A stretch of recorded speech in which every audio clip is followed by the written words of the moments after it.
Welcome to Beyond the Frame, a show by the SOCA Global Outreach Office, sharing the new, the now, and the necessary in a digest of thought-provoking news and tidbits from the global art world, with a particular focus on marginalized voices. We bring you news and stories centered around equity, inclusivity, and sustainability, exploring the places where art is urgent, political, and current, while reflecting on the complexities of today's world. Let's start with the news. All the art news sites are buzzing about Artweek Mexico, which will bring together around 133 galleries in Mexico City for a 4-day explosion of art. There are at least 3 major art fairs happening at the same time, with many galleries also launching major exhibitions to coincide with the event. One of the biggest art fairs is Zona Maco, the largest art fair in Latin America, and everyone's buzzing about the collections to be featured there. One of its rivals, however, is the Feria Material, or the Material Art Fair, which has been going on for 8 years and curates more adventurous programming and emerging artists. Interestingly, I found this festival on Trippin' 50, a list of festivals around the world chosen specifically for their focus on 5 key areas: sustainability, preserving cultures, driving diversity, long-term impact, and innovation. Feria Material was included in this list for preserving culture and driving diversity. Another Mexican festival on Trippin' 50's list is the Carnaval de Bajidora, also taking place in February. This underground, grassroots electronic music festival happens every year in Morelos, south of Mexico City. The festival is built around sustainable practices and respect for the local area. It was the first Latin American festival to be recognized by the Green Music Initiative in 2018. And more recently acknowledged by the British Council Circular Cultures Sustainability Project. But of course, it's also the beginning of the year, and there are many more festivals and biennales getting ready to take off. We wouldn't be able to report on all of them, so I've just picked out a few that caught my eye. One was Frieze LA, the same Frieze I talked about in episode 1, this time in LA instead of London. What interested me was an article that noted a particular focus on ceramic arts this year, which connects to a news story I brought up in a previous episode about the rise of ceramic arts. Of particular interest is that the art fair programming will collaborate with the People's Pottery Project, which is an organization aiming to, quote, employ and empower formerly incarcerated women, trans, and non-binary individuals through paid job training, access to a healing community, and meaningful employment in their collective nonprofit ceramic business, unquote.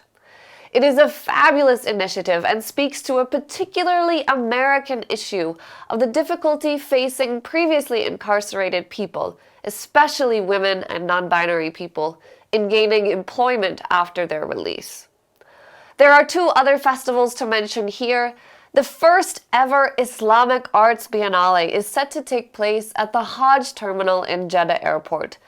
The theme of this edition is Awal Bayt, or First House, a term that is used in the Quran for the Kaaba in Mecca, the holiest site in Islam, and here also refers to the idea of home and belonging that brings Muslims together. Finally, the 4th Gwangju Biennale in South Korea has announced its artists, and I just thought it deserved a note for its incredible diversity of topics and artists.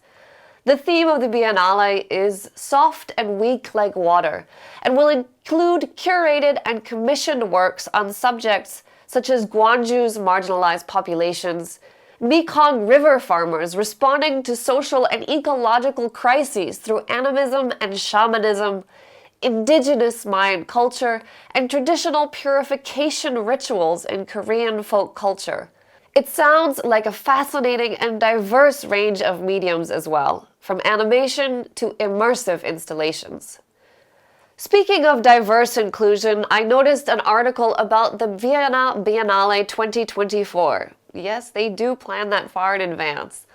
The article noted that the Australian artist Archie Moore will become the second ever First Nations artist to exhibit solo at the Vienna Biennale.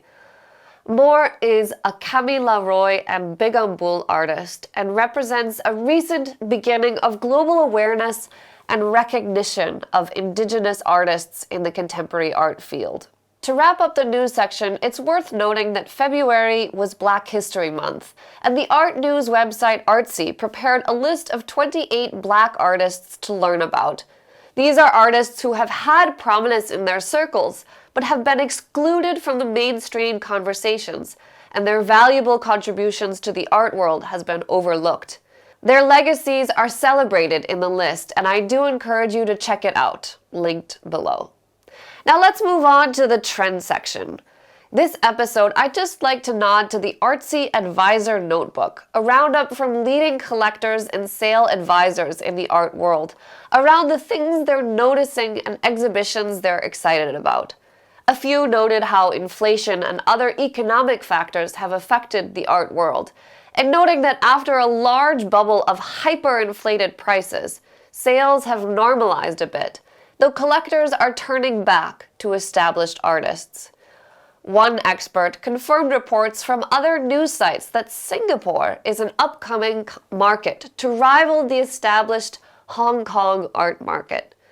Of more interest than prices and economy was news that women abstraction artists are being given their due in a huge new exhibition in Whitechapel Gallery in London. Like I mentioned in episode 2, abstraction is the domain of the dominant, and it's difficult for minority groups to be recognized and included. Next episode, we'll look at more predicted trends from Artsy, but for now let's move on to the featured artist section. Today we are looking at Faith Ringgold, an artist I discovered on Artsy's list of 28 significant Black artists, as mentioned previously. I had already found an article in Art Basel about one of her works, United States of Attica, and was intrigued. That piece in particular was a map of the US in the colors of the Pan-African flag, with inscriptions detailing violent acts against Black and Indigenous people in the 18th century. The artist added a note that the inscriptions were incomplete and invited the viewer to add to it, and the sheer volume of inscriptions now overwhelmed the map, making a strong statement of American violence against minorities. Ringgold's work is often political and speaks to Black and feminist narratives. She uses the rich tradition of masks in African culture frequently. She is best known for her narrative quilts, which are mostly autobiographical. She said that the quilts were a way of being heard, as she didn't have alternative ways of telling her story. There's no one way of talking about Ringgold's work, as it is incredibly varied, from painting to quilting, performance art to children's books. She has touched on many mediums and genres. Her quilt narrative, Who's Afraid of Aunt Jemima, blended text, fabric, and quilting in a whole new way, and her children's book, Tar Beach, has won numerous awards and was turned into an animation by HBO in 2010. Ringgold's multifaceted work is being celebrated currently with a large new exhibition at the National Picasso Museum in Paris, entitled Black is Beautiful. Her work is worth looking into, so do check out the links in the description of this video. We're just about done with today's episode, so let's wrap up with a few interesting tidbits. We start with the complicated world of NFTs and copyright. Luxury brand Hermes recently sued the artist behind the Meta Birkins NFT project, which were digital copies of Hermes' famed Birkin bags covered in fake digital fur. When the company sent a cease and desist letter, the artist replied that it was artistic expression and not a copy. However, a jury decided that these images were not art at all, and the luxury brand won the lawsuit. There's so much to unpack here, but I'll leave it as is and let you make your own opinions.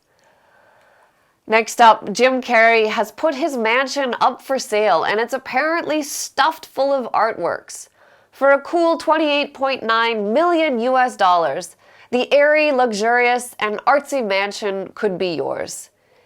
In addition to a large collection of mixed media works, the pieces include several by the funny man turned artist himself, who has produced numerous paintings and sculptures. Who knew? And finally, Anish Kapoor has come up with another sculpture. Despite online ridicule for doing things like buying exclusive rights to the world's blackest pigment, Anish Kapoor remains a household name and recently unveiled another large-scale sculpture installation, much like his Cloud Gate bean in Chicago. This one is in New York City and appears to be squeezing out from under what is known as the Jenga Tower. We'll see if this bean becomes a target for vandals and protests as the original did. Right, that is all I have for you today. Thank you for watching Beyond the Frame, a production of the SOCA Global Outreach Office. See you next time.